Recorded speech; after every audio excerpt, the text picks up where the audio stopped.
Karong panahona, daghan yung mga ginikanan ilabi ng inahan nga magpatulo na lang sa ilang luha sa tago, gumikan sa kasub-anan ug kagul-anan ngadto sa ilang mga anak. Ug naapoy mga anak, ilabi na ang anak nga wala natubo na matuto nga naay Ginoo, natubo sa maayong pamatasan sa pag-ila nga dapat mangyatagon, dapat maluoy, dapat mapagmahal ug uban pa mahiyas nga maayo, mudako gyud na siya nga dili siya maluoy sa uban.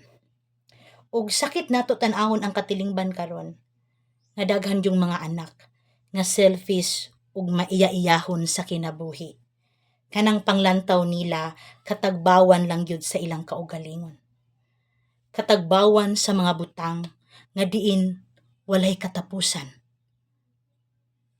Gitalikdan ang ginikanan. Pero anak, inon ka nako. Sa unsaon pa natog baliktad ang kalibutan.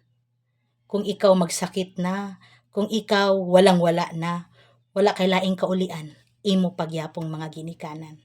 Barkada, nako, di ta kasiguro kung mahalon ba gyud ta ana kung nanatas ka sakit. Maunang anak, lingi-lingi pud gamay sa imong ginikanan. Kay moro na hinagiban nga kaluy-an ta kanunay sa Ginoo. Amen.